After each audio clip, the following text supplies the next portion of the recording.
আসসালামু আলাইকুম। কেমন আছেন সবাই? বেগুন ভর্তা তো আমরা অনেকভাবেই বানাই। বাট এইভাবে কি কখনো ট্রাই করেছেন? এই রেসিপিটা আমি আমার আম্মুর কাছ থেকে শিখেছি। আম্মু এই বেগুন ভর্তাটা এত ভালো বানায়। আমি সবসময় আম্মুর কাছে আবদার করি যে এভাবে বেগুন ভর্তা বানিয়ে দেওয়ার জন্য। তো সবসময় তো আম্মুর কাছে থাকা হয় না। সেজন্য ভাবলাম যে আমি এটা শিখে নিই। আর আমি এটা আম্মুর কাছ থেকে শিখে নিয়েছি। আর কেননা ভাবলাম যে আপনাদের সাথেও একটু শেয়ার করি। তো আমি ভর্তাটা বানানোর জন্য ফার্স্টেই বেগুন টুকরো করে কেটে নিয়েছি এবং একটা পাতিলে কিছুটা পানি নিয়েছি।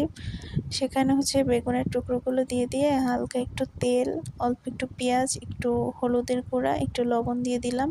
আর পানিটা অবশ্যই চেষ্টা করবেন এমনভাবে নিতে যাতে বেগুনটা সিদ্ধও হয়ে যায় আর পানিটা একেবারে টেনে যায়।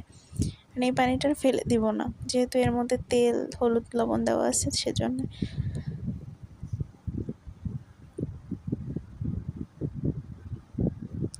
এই তো আমার বেগুন ভর্তার পানিটা একেবারে টেনে গেছে।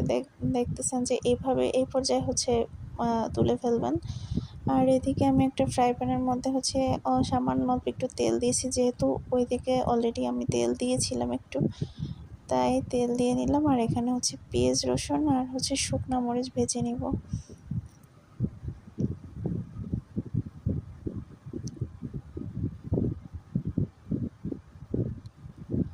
আর আমি এই পর্যায়ে একটু লবণ দিয়ে দিয়েছি, এটা আপনাদের টেস্ট অনুযায়ী। ওই সিদ্ধ করার সময় যদি লবণটা হয়ে যায় তখন আর এই সময় দিতে হবে না।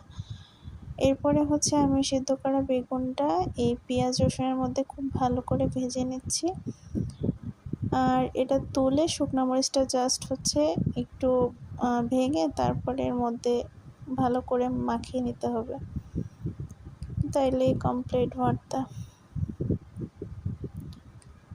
আর এটা একবার বানিয়ে খেয়ে দেখেন, এরপরে প্রত্যেক দিনই মন চাবে যে একটু বেগুন ভর্তা খাই। এটা অনেক বেশি মজা। ভর্তা তো আমাদের এমনিতেই ইমোশন, আমরা সবসময় ভর্তা খেতে পছন্দ করি। সবাই অবশ্যই ট্রাই করবেন। ভালো থাকবেন। আল্লাহ হাফেজ।